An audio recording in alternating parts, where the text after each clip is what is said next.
This afternoon we have a presentation by Timothy Savage on a humanist author's journey. Timothy Savage previously worked as a journalist, corporate communicator, web geek, freelance writer for more than 2 decades before devoting himself full-time to raising his son.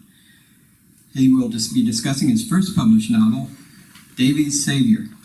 This book takes up themes of fatherhood and misplaced faith from a humanist perspective. So please welcome Timothy.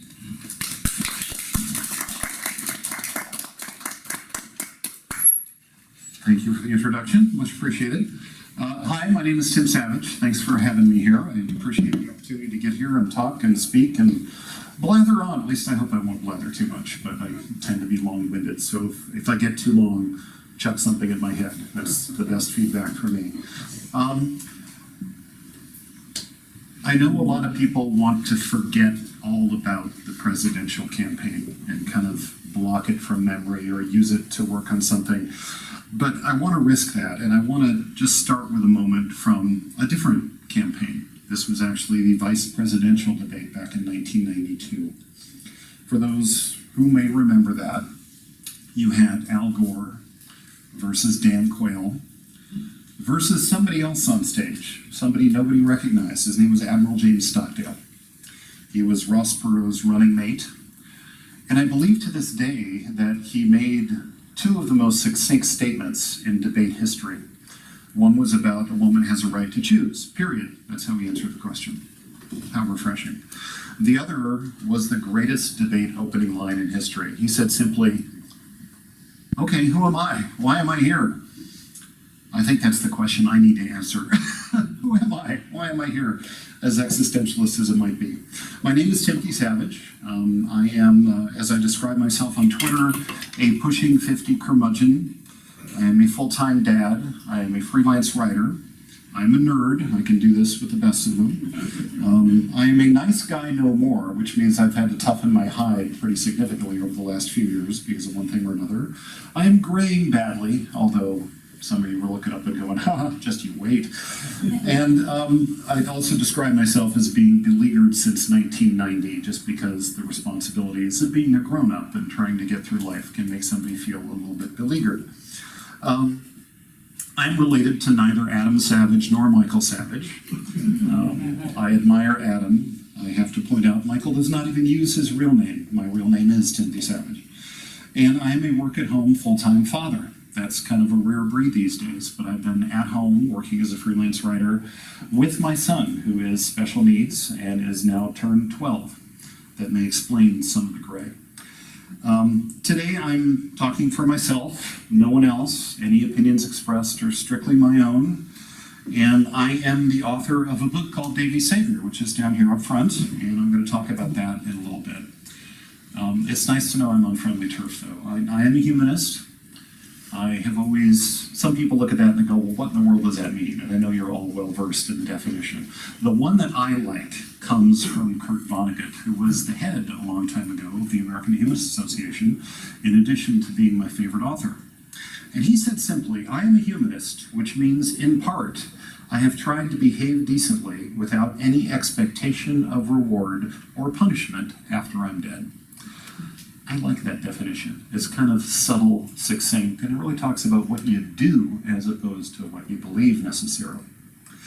I am also an atheist. I know for some people that's still a scary word. There was a great talk about this at California Free Thought Day a few weeks ago. Sometimes people fear words. Atheist is a word that scares a lot of people for some reason. I ran into this personally with another scary word a number of years ago when my son was in kindergarten. My son was the world's littlest skeptic, and he still is. I've taught him critical thinking from minute one, and he gets into amazing arguments with people.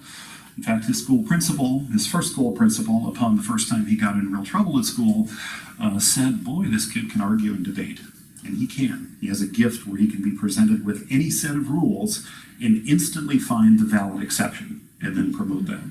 That may be true of most kids, I don't know, but it's certainly true of him. When he was in kindergarten, you know, they have these things like Citizenship Week, where all the kids are supposed to draw pictures of some lofty concept involving citizenship. And that day when he was making his own drawing, the concept they were presenting was friendship and help. Well, he drew a picture that he thought represented friendship and help. And his kindergarten teacher, who is otherwise a very good teacher, came up and looked at what he was drawing and asked for an explanation. It's a kindergartner, so it's stick figures and things. And she said, well, I don't understand this. Who is it you're trying to help? And he looks at his picture and he very proudly says, I'm trying to help evil. And his teacher freaked out, for lack of a better word. She leaned back and she actually went down. I think this was crossing a boundary. She went down and picked up the paper and crumpled it up. She was so upset. She was also so upset that she then typed out a note to send home to talk about what is wrong with your child. Why in the world would he draw something like this? And then she called me. After sending home the note, the call got to my house before the note did.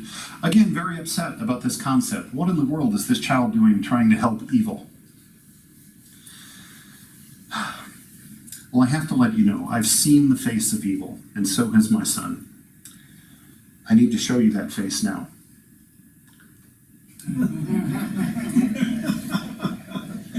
This is our 20-pound cat, Mr. Evil. At that time in my son's life, he was really his only friend because we were quite isolated at that point. So, of course, my son was looking at his hairy friend, regardless of the connotation of the name, and drawing exactly the right answer, in my opinion. He wanted to help his friend. That's a nice representation of friendship and citizenship.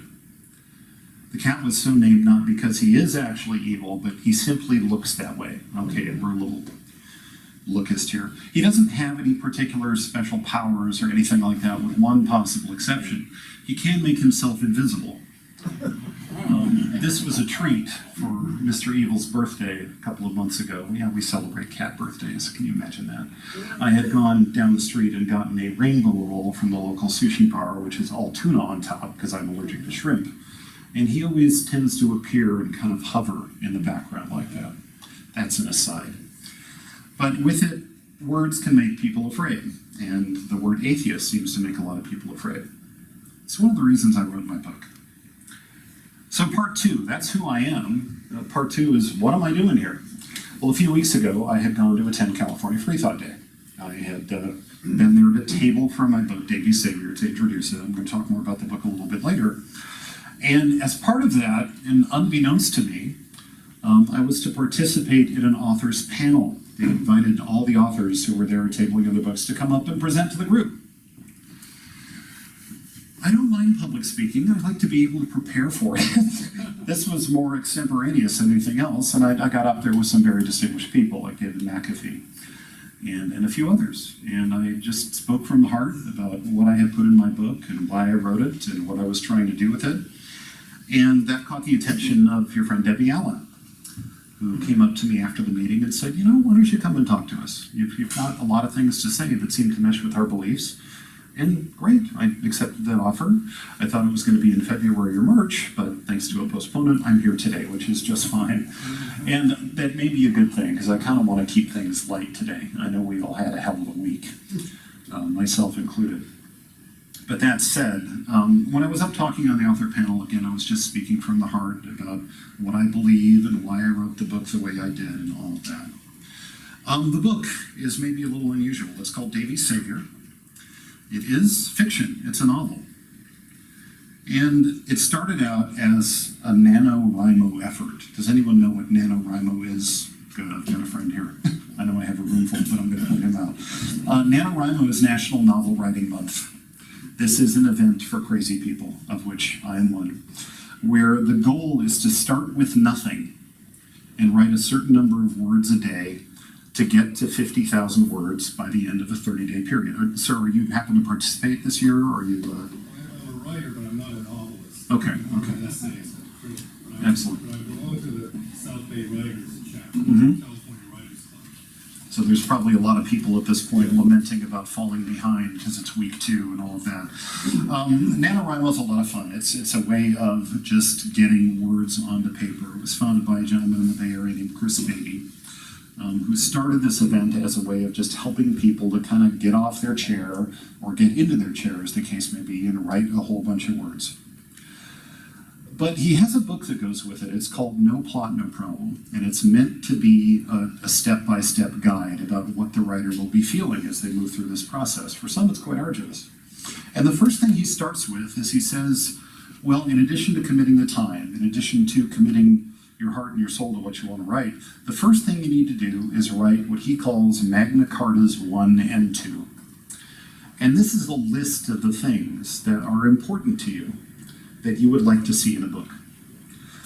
It's a list of the kinds of people you'd like to feature as positive or as villains. It's a list of the things that you believe that you'd like to see included in your own book. And it's a really good process to go through. Magna Carta 1 is all of the things that you want to include. Magna Carta 2 is all of the things you don't want to include. So for me, Magna Carta 2 was, praise of the right wing, or sappy romance, or bizarre settings, things like that. But the first thing that struck me is that in looking at literature, when I was coming up with my first Magna Carta, I wanted to talk about the importance of freedom from belief. This was something that was really important to me as a point I wanted to make in a novel. And to me, that's because representation, I feel, is important. With it, if you think about fiction as a whole, be it books, be it novels, be it comic books, movies, whatever it might be, you're kind of hard-pressed to find atheists portrayed in fiction. There are some, I can name a few. One of my favorites, Captain Jean-Luc Picard from Star Trek. He is, in fact, an atheist as the character. And those who are fans of the show, you can raise your Vulcan sign with me. We'll remember, thank you. We'll remember back to an episode called Who Watches the Watchers, which was season 3 of The Next Generation, where there is an event where Starfleet is observing a primitive group of proto-Vulcans. There are some who know what that is. They're logical people, but they're basically cave Vulcans. And something happens that kind of destroys the duck blind that the Federation people are hiding behind, so they're noticed. And in the process, one of the natives on this planet gets hurt. They take them back to the ship and use all kinds of interesting medical technology on them to heal them. At which point this person awakens and spots the captain and believes he is a god because of what they've done. And what happens in this episode is Picard has to persuade that, no, he's just a person living in a better house than you do because of evolution over time. And he makes the comment in that episode when one of the people who views as a possible solution to this predicament that he impose a set of commandments upon them. He says something along the lines of, no, I'm not going to do that. Why undo centuries of their own progress by suddenly pretending there's a deity? So Picard, an atheist. There's another one, Ellie Arroway, who is the heroine of a book by Carl Sagan called Contact. It was his only novel, I believe, where she is receiving a signal from outer space and becomes the person who analyzes it and determines it's intelligent. She eventually gets to meet the aliens, but Carl Sagan wrote a novel, which was wonderful. Another is a guy named Fox Mulder, who was on the X-Files, although he's kind of a curious atheist because he's the one who so badly wants to believe in everything he encounters, where his partner, Agent Scully, is more of the skeptic, the one who wants to analyze the data and come up with a rational explanation. And there's a fourth one I can think of who's named Brian Griffin. He's in the TV show Family Guy, but he may be an exception because he's a dog. Dogs don't have to believe, and neither do people, for that matter. A lot of atheists in fiction, though, are portrayed in a negative light. Think of Holden Caulfield from Catcher in the Rye. He was an atheist at a time when it wasn't really popular or known to be, but it was just part of his being the rebel. It wasn't really considered a normal thing. You can also think of others like Lex Luthor from Superman. He's an atheist. You can think of Frank Underwood from House of Cards. He's an atheist as well. So if you look at that pattern, yeah, there's atheists in fiction, but they fall into 3 categories. They're either scientists, or rebels, or supervillains. That's not real life. That's not what I wanted to talk about. So in my book, I know from my own experience, I am none of those. I'm a regular guy. I raise my son. I work hard for a living. I give speeches occasionally, which is nice. I'm just a regular guy. Why can't we see a regular atheist portrayed in fiction? So that's what I did in my book, Davey Savior. With it, it's been out since last July. It is a self-published novel. It falls into the category of literary fiction. Literary fiction are stories that try to present real life and make some comment about the human condition. You know, you're familiar with any number of works. Mine has been compared to books like The Shipping News by Annie Kroll, or A Prayer for Owen Meany by John Irving. These are stories that are meant to tug at the heartstrings and meant to tell you something about the way the world is, maybe from the author's point of view, maybe not. As far as the story goes, I sum it up on my back cover. My story takes place in Avila Beach. Avila Beach is peaceful, relaxed, hidden along the Pacific, where tourists ebb and flow and locals keep to themselves. It's the perfect place for a wanted man to hide in plain sight. But when a spectacle appears on the beach one morning, some see it as just the attraction Avila needs, setting their sights on off-season profits. Others see it as a miracle from above, a sign from God.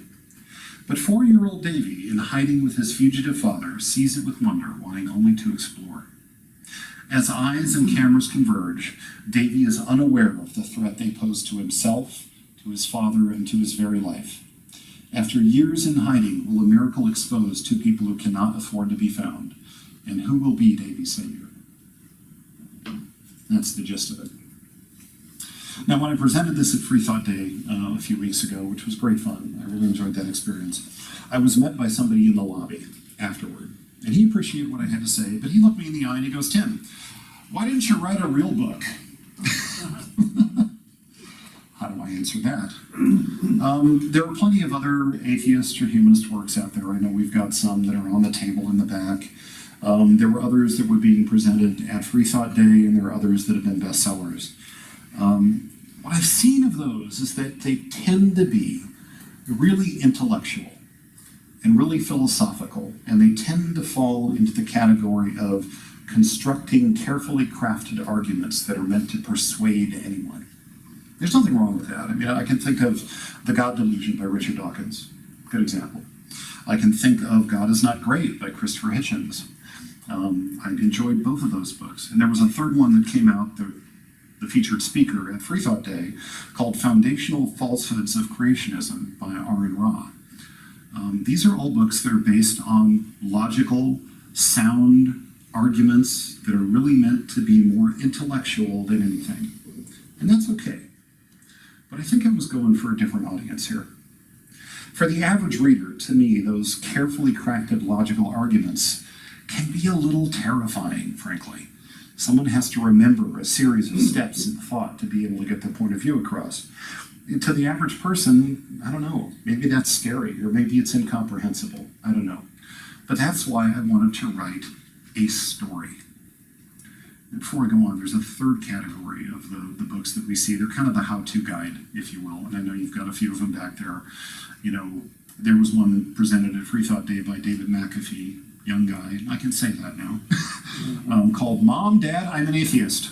It's meant to be a how-to guide for how kids or teens who are feeling that way and want to declare can do that. It's kind of coming out of the closet for an atheist teen. It's a great book. But again, that's not what I wanted to do. I wanted to tell a story. Let's think about stories for a few minutes here. Even stories that cast doubt on the existence of God, or go even farther than that. I can think of the series by Philip Pullman called His Dark Materials. These are books that are for youth, young adults, or kids. And in that particular series, the first volume of which is called The Golden Compass, there is a young girl named Lyra who was sent on a Harry Potter-esque adventure, if you will, but it's all skeptical and it's all denying, because with it, the villain in that book is a false god that eventually she has to destroy. She's kind of chosen to bring reason to this world. Or another one of my favorites, Douglas Adams, The Hitchhiker's Guide to the Galaxy, is a wonderful work of skepticism. If you think about it, it's great satire, but who remembers the story about the babblefish in that book? I'm telling you, there's Cindy Checker. Thank you, thank you. In that whole thing, it's presented as this little living thing that you stick in your ear that will allow you to translate any form of speech or communication from throughout the galaxy. And philosophers were going, well, that's so mind-bogglingly useful, it couldn't possibly have evolved on its own. Somebody had to create it. To which God says, well, yeah, you've got a point there. Of course I created this, so you can talk to each other. At which point philosophers answer, well, but you said, without faith I am nothing. However, the babblefish proves that you exist, so by your own logic, therefore you don't. And the next paragraph is, whoops, hadn't thought of that, said God, and disappears in a puff of logic. Why stories? Logic is great. Evidence is great. Carefully constructed arguments are wonderful. I like having them in my back pocket and being able to use them. But stories hit people where they live. Stories grab you by the emotions. Stories are experiential. When you've read a good book and you come out of it, you feel like you've lived it. And that's something that can stick with you longer, I feel, than any carefully constructed logical argument. They become part of your own personal story, if you will. Now, another aside, I've done some campaign work for a number of candidates in the past, mostly on the left. I'm happy to admit that, or perhaps declare that, as the case may be. But this is why a lot of political campaigns, the first thing they tell their volunteers is, have your personal story ready. It's a way of declaring what you believe, and a way of supporting your candidate through what you believe. The personal story is a great tool, because you can always argue the logic of something. You can always poke holes in the evidence, but it's really hard, it's much harder to argue with a person's personal experience. And if a story becomes part of that personal experience, or if it's their own story, it is really hard to argue with and not be accused of gaslighting someone, where you're questioning their own perceptions about the world. It's about emotion. It really is about emotion and feeling. And I realize that may go against talking about the evidence in the world and using science and all of that. That's all good. I have no quarrel with that.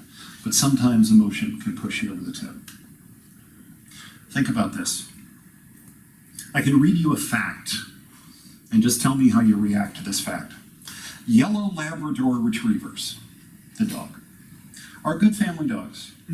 They enjoy mischief, and they have a life expectancy of about 10 to 15 years. These are facts that everybody knows, right? Or at least most people. That's an example of facts that you would use to cite. Here's an example of emotion. Anybody read that book? Marley and Me?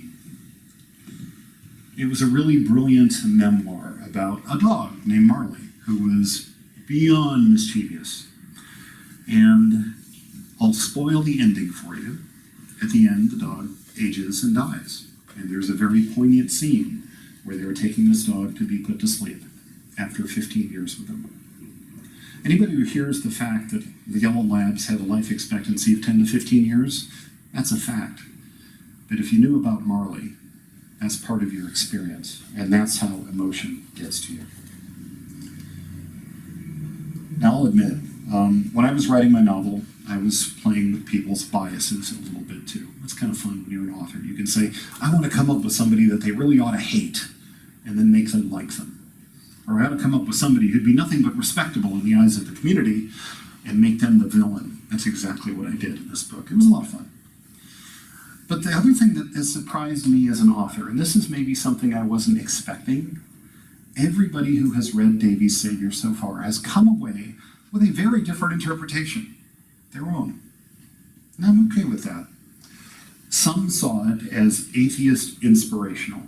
Can you imagine if you had the atheist bookshop, if you see this up on the corner, doesn't it look like a spiritual guide? Maybe, perhaps. You've got the bridge on both sides, of course, of the dock.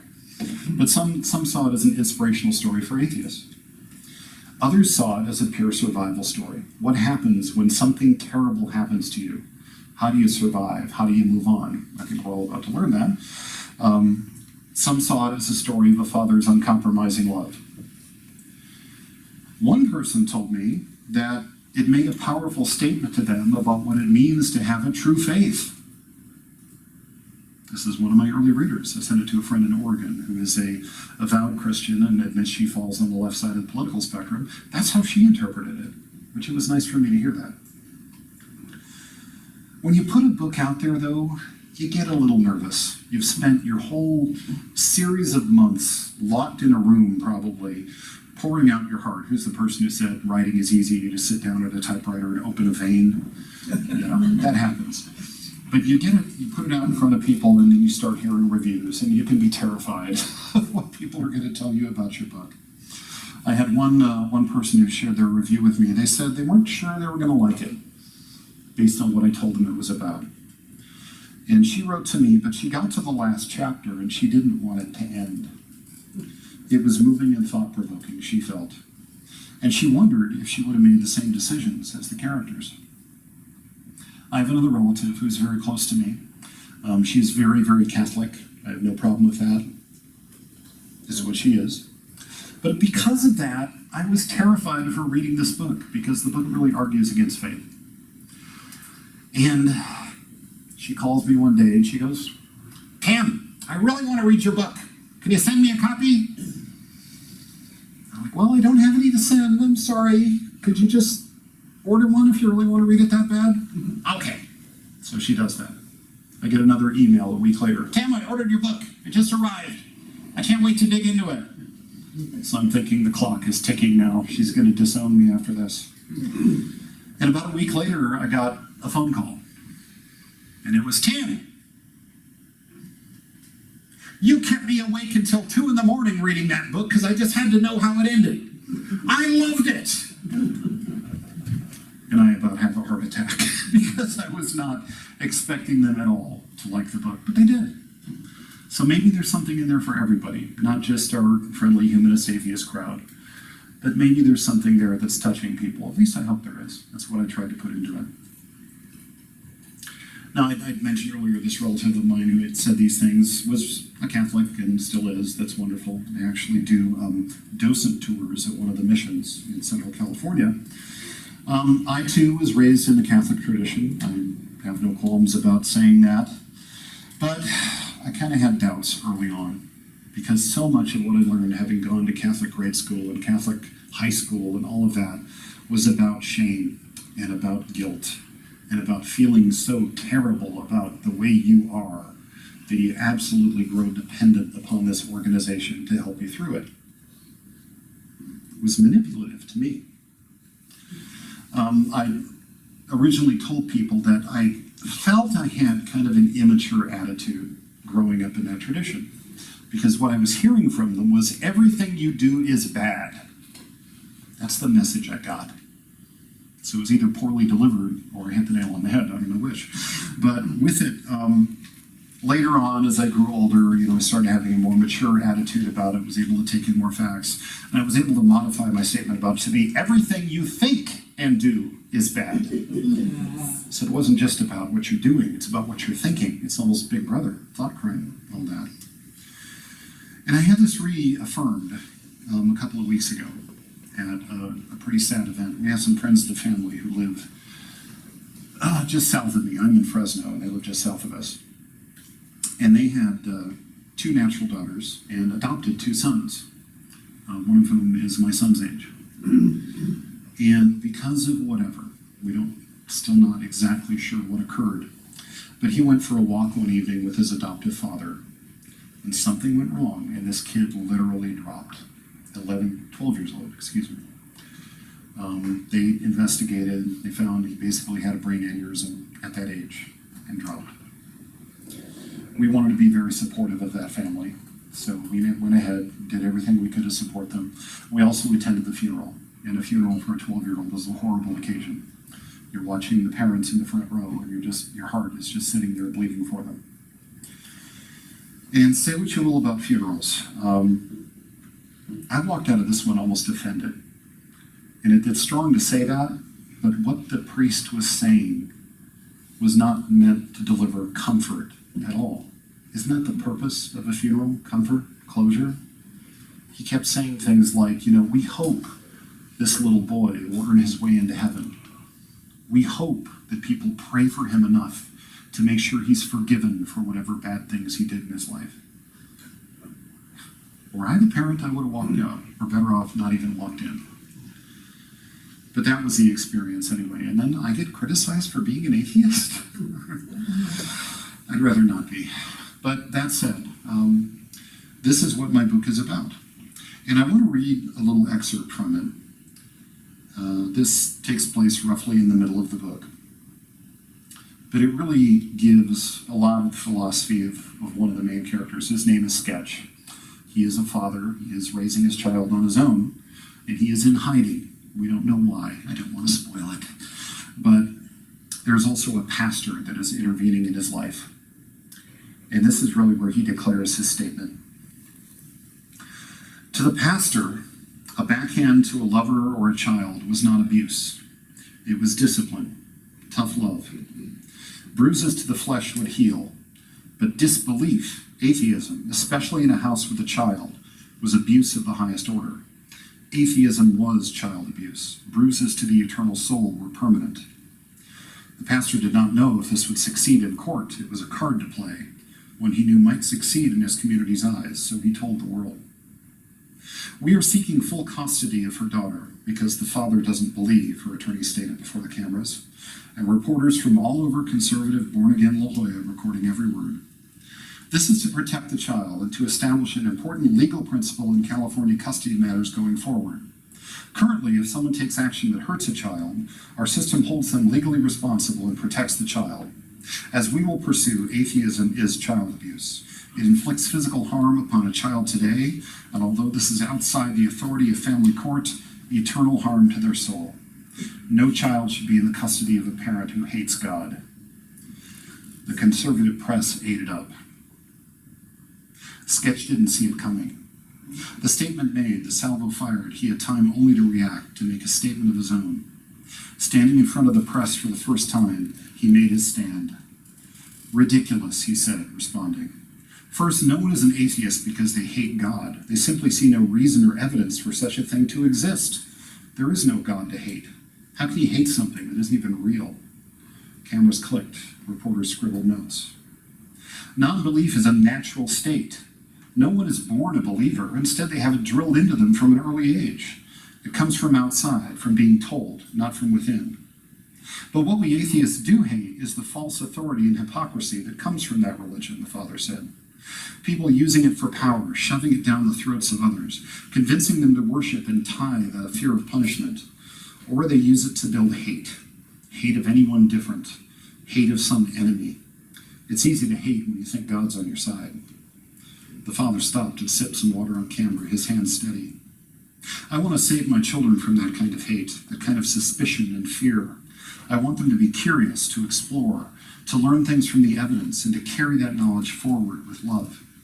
You know, if they develop some kind of religious faith in the future, I'm okay with that, as long as it's not being shoved down their throats, as long as it comes from their own experience, their own heart. That's a really brief sample. But it's the kind of thing I was trying to bring across in this book. So I'm out of the closet. People know I'm an atheist in my family, and I've gotten good reactions and bad reactions to that. They also know I'm a humanist, but they have trouble wrapping their head around that concept. How can you be a humanist when you're an evil atheist? You know. Sorry, I threw up my hands. So I hear that question a lot. Why do you hate God? I just gave you my answer. I don't. I just don't think there's anything there to hate. I just hate what people do with it. I hate if they're using it to shove something down their throat or to control somebody. Or better yet, to tell this person that they're better than that one. We're going to hear a lot of that over the next 4 years, unfortunately. Another question I get asked a lot, or a comment that gets made to me a lot, mostly from former school classmates, is, well, he'd take you back if you just gave him a chance. Didn't we go over this? It's like, I don't think there's anything there to take me back. I'd rather be with people, and I'd rather share those feelings and those thoughts and those love with people, and not worry about being superior to somebody or accepted or blessed. That's just not me. And the final question I get is, well, then where does your morality come from? Where is it coming from? What's the source? I just ask, does human morality have to come from an outside source? It doesn't need to. Indeed, it didn't. Indeed, if someone gets their morality from the Bible or the Quran or the Torah or any of that, those are works written by people. We did that. No one sent it from above. I mean, there's some things in there that are really outdated, some things in there that are just flat out inaccurate, firmament anybody. But there is some good wisdom in each of those, I think. I just don't have to believe in a deity to pick out the wisdom. We did those things. So to answer that question, where does my morality come from? I get mine from 100 centuries of human experience. We developed this over time. The math gets really crazy at this point. I'm a journalist, not a mathematician.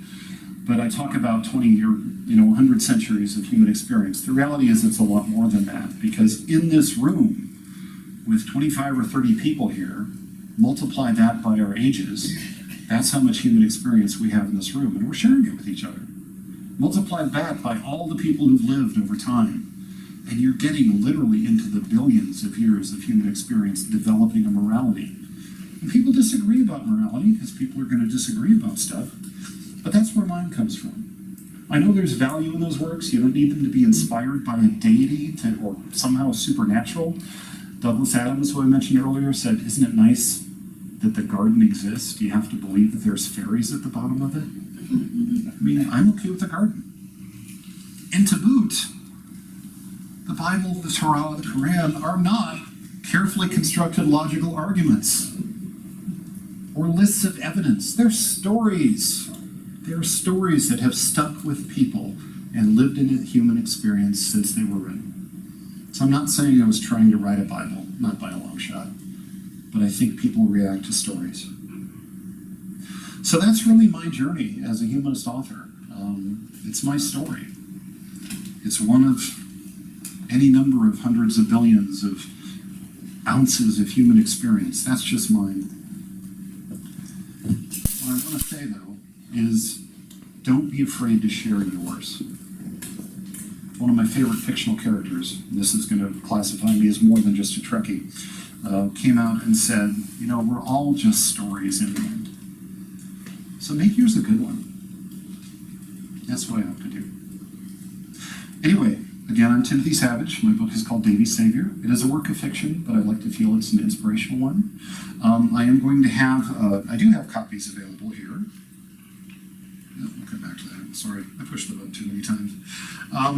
Davey's Savior is here, and down in front as well. We have a collection basket down front. I'm offering copies today for $20. I'm happy to sign them as well. I'm going to kick back some of that to your organization as a donation as well.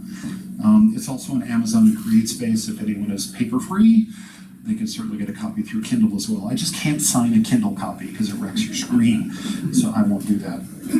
There is a web address at the bottom, bit.ly link, Davey's Savior Amazon. That goes straight to where the book is listed. I'm also on Twitter. Any Twitterers in the room? Oh, there's a few. I know your organization does, under Tim Savage 66. I would invite you, please stay in touch with me. I would like to hear more. I would like people to share stories. And it's always a pleasure and a privilege to come and talk to folks today, especially like-minded people. Thank you. Okay, I'm going to mention to you that I'm off the mic. If someone's talking, they should have the mic in their hand. Okay, so just make sure we do that. I'll try to get people in the order to put their hands up, and we have one over here that was up early.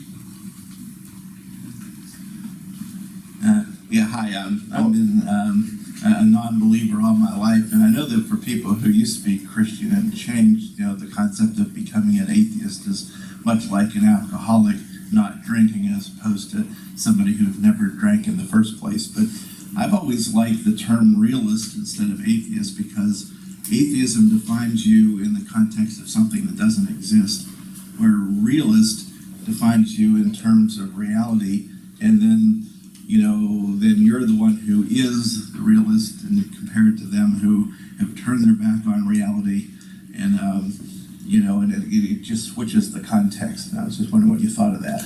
We had a big, long talk about this at Free Thought Day a few weeks ago. His comment is to the point of, why do you use the word atheist as opposed to something else?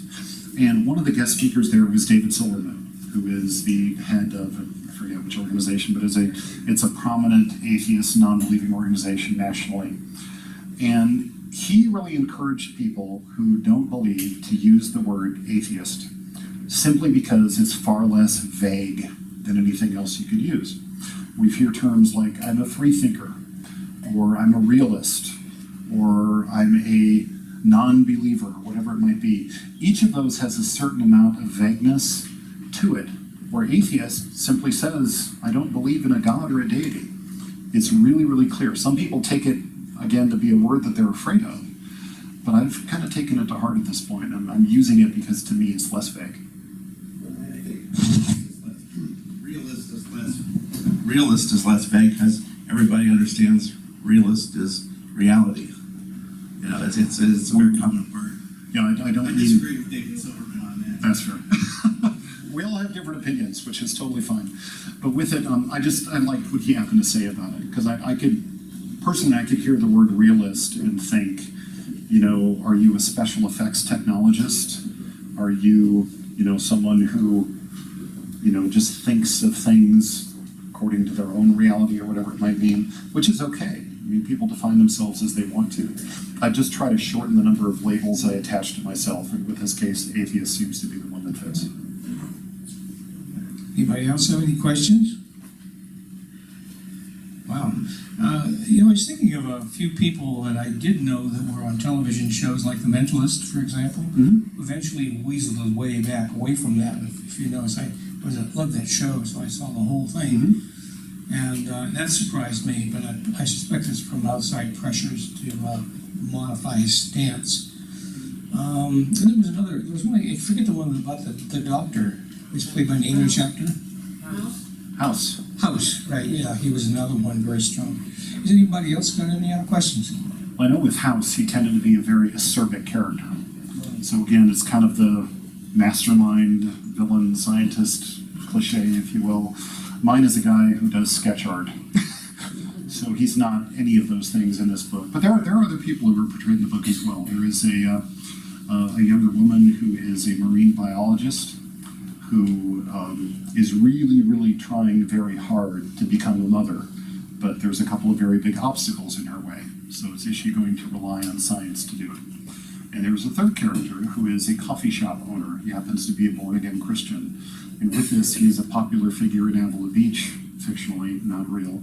And yet, you kind of wonder what's making him tick and what's making him do the things he does. So these are all issues that are explored in the book as well. Yes, sir? Hi, Arthur Jackson. I agree totally with your point of stories are more powerful than logic, arguments, all that kind of thing. I wrote a book which I think tells you everybody how to live the good life and fits all of knowledge and et cetera. I think 3 people have read it up to this point. It's only been out 10 years. Okay. I got you beat there, Arthur. Sorry. But I've realized over the years that to really make it readable, you have to do something like Plato or something to put it into a context of a functioning society and how would people function in that kind of an environment. Mm-hmm. But unfortunately, I don't have the skills you have to make that a story rather than a bunch of words. No, I hear you. And what I was trying to do in the book is take a really ordinary person who happens to be a non-believer and put him in an extraordinary situation to the point where that non-belief is really tested. And that's part of what I did in this book. You know, I've heard stories about non-believers, atheists, who, when the chips were down, when they're on the plane that is descending at too high a rate of speed or something, they start saying an Our Father or something. Yeah, humans can be weak at times, that's okay. People do what comforts them, and that's a big point I make in the book. But at the same time, I really wanted to test my main character and see if he'd be able to stick with it, and then how much freedom he would be able to offer his own son as a result of his experience. And people seem to be responding well to it. I'm getting good reviews, and people are walking away moved, which is a nice thing. In the back. Hi, thanks for your talk. I found your opening thing about evil quite interesting. You know, you had a person there, and I won't even go into the category of person, that was, as opposed to some of the principles of fairness, compassion, reason, or just plain wisdom, and how the label evil just transgressed any of those things, which apparently she didn't have anyway, okay? But I see the analogy with what's gone on this past week. People need to look beyond the label that they stick on calling this or that or people evil, and maybe try thinking about looking at substance instead of emotional labels, and think about what they profess to believe in terms of fairness and compassion. No, I hear you, and if I can share my anecdote about that, people get triggered by words. Words have power, and a lot of words can just trigger somebody. You know, I could look around the room and go, okay, I'm going to trigger you.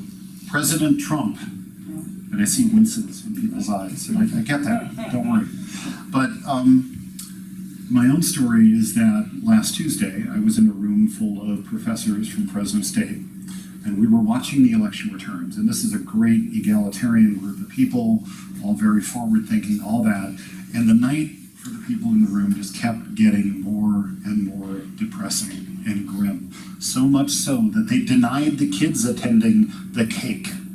They had a cake they were going to cut, and they said, no, if we got to suffer, you have to too, which I'm not sure I agree with.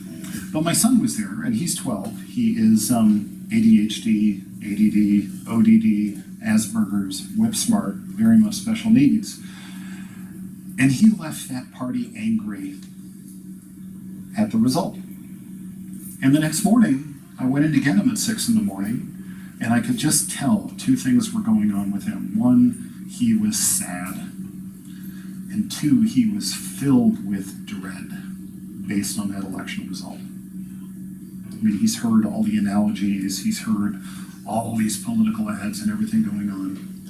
What do you do with a kid like that in that situation? I can share what I did. I don't know if it's the right answer or not.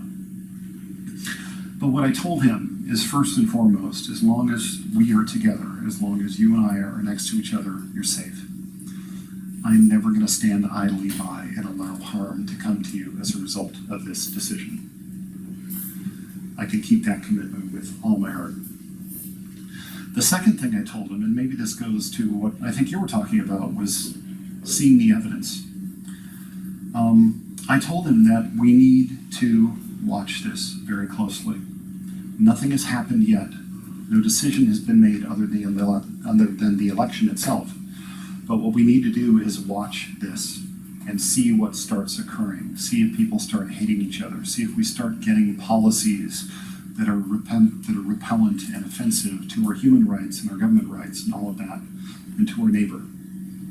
We need to do that. We need to watch these things. And if we see that occurring, we need to be willing to fight for what we know is right. And that's treating other people exactly the way we'd want to be treated, defending their rights as much as we would our own. I think that gave him a little heart. I know it gave me a little heart, because I know that I can stand by his side and do that. And I got really mad at myself as I left the house this morning because I forgot my safety pin. Can you believe that? I've been wearing them for 2 days already, and first chance I get to go across the state, I forget my pin. But I really like the meaning of that pin. It's kind of a meme that's going around right now, and it came out of Britain from Brexit. Because Brexit has a lot of the same immigration and racist issues that are going on with it, where a lot of people started wearing safety pins, just as a sign to the person opposite them that you're safe with me. I will defend you. I've got your back. In Fresno, where I live, that's pretty important. I'm the ethnic minority in Fresno. It's a 52% Latino population. And I get a little more marginalized because I am the tall white man speaking about anything. They immediately point at me and say, you're speaking from privilege, which is true. I know this. So I have to be really open to hearing what other people are going through. The thing that helps me through this process is this becomes an amazing teaching opportunity for my son. How are we going to react and move forward with this? What do we do from here? The important part of that phrase is do. It's not looking back and saying, how did this happen? Or blaming this person or blaming that person. We're starting with the reality that we have today. And we're going to figure out what to do from here with close observation and based on the evidence. But you bet, if we need to fight, we will. I'm droning on. I hope I answered your question. One back. Oh, hi, Deanna St. George. Yeah, when you were giving that list of atheist characters and authors and so on, I was surprised that Kurt Vonnegut wasn't in the list, or one of Kurt Vonnegut's interesting characters, because I think that he is an atheist, and he certainly has put his characters in very unusual situations and had them make decisions that were really interesting. Yeah, I've read a lot of Vonnegut, and I love him. He's one of my favorite authors. I was a little hard-pressed to come up with an example of a character acting atheistically or acting on that lack of belief, although my favorite possible example would be Bokanon in Cat's Cradle, which he is kind of a worshipped figure in this island nation when Ice Nine freezes the whole ocean. Does anyone, if anyone has read that book, if they know the final gesture of Bokanon, this is a brilliant little thing. It was Bokanon's way of exiting the world from which there was no recovery. Ice Nine was a substance that was created as a weapon that is a different way of stacking water molecules so they will freeze at a much lower temperature. But because of someone's hubris and someone's stupidity, a little sliver of this gets thrown into the ocean, and it freezes the entire ocean. They can't melt it because the melting point is like 200 degrees. And as part of it, all these characters are affected wildly by what happens. One of whom is this Caribbean religious cult figure named Bokanon. And he's kind of nonchalant about the fact that people worship him. But at the end of the book, as the characters are driving by on a motorcycle, they see Bokanon standing there, and they recognize him. And they start talking with him, and he says, well, I just want to make my final exit. And he takes in his hand a piece of Ice Nine.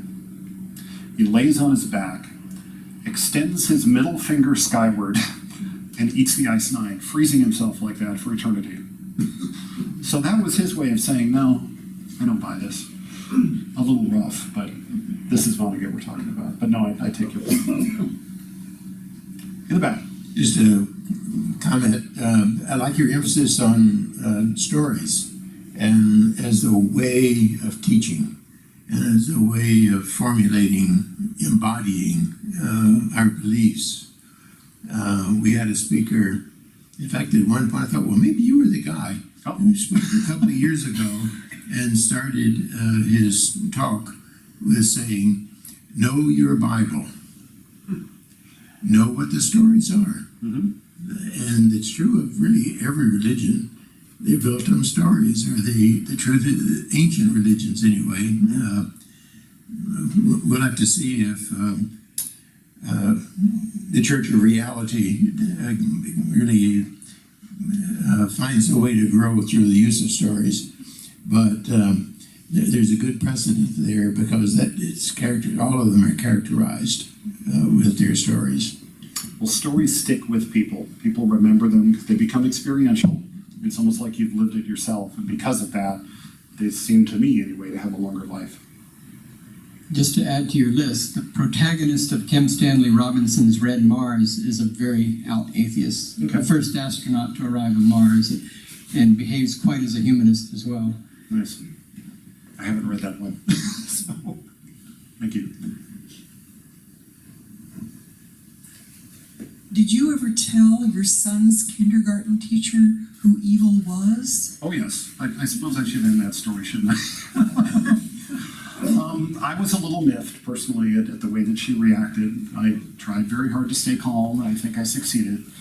And if it had happened earlier in the year, I might have understood better. But this was 7 months into a 9-month school year. She really should have heard something by then. But I wanted to go in and I spoke to her face to face. I listened to her point of view. I tried to absorb her points. And what I wound up telling her, well, you know, this is evil. I pulled a picture up, showed her on the phone, and I said, he's our cat. You know, my son is not a Satan worshiper. Not that I don't care if he was, because it's his choice. But, you know, I just said, he was meeting the terms of the assignment. He was talking about his friend and what he would do to help that friend. Maybe, I don't know if you noticed, down in the stick figures, maybe there was a little black one with 4 legs and a tail. I don't know, he couldn't draw at that point. But I did make that clear, and I said, well, I really think that you should allow him to redo the assignment and do it exactly the way he wanted to. And he did, and it wound up on the wall. With the caption, I want to help evil. I'm sure some parents visiting got a laugh out of it.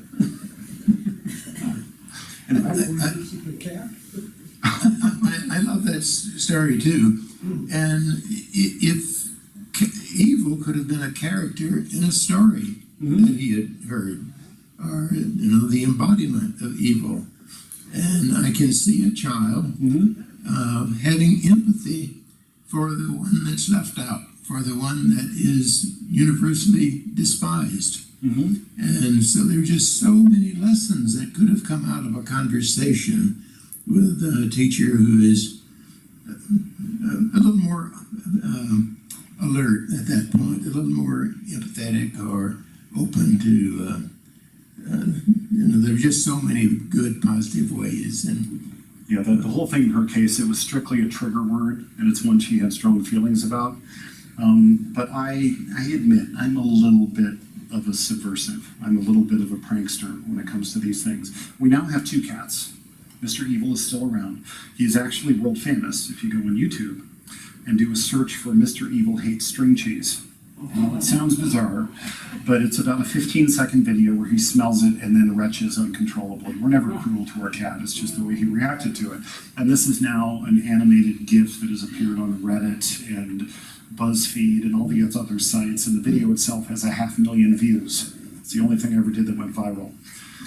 It went so far viral that someone in the former Soviet Union in Russia took the same video and translated it. So Mr. Evil Hates String Cheese now appears in Russian on YouTube. It's like, my cat is famous, I'm gonna have to give him more tuna. But then the other thing, we recently adopted a second cat, and this came from a neighbor of ours who was unfortunately terminally ill, and we agreed to take his cat after he passed. This cat is a long-haired, all-white Turkish van. If you've seen them, they're very magnificent Gandalf-looking style creatures.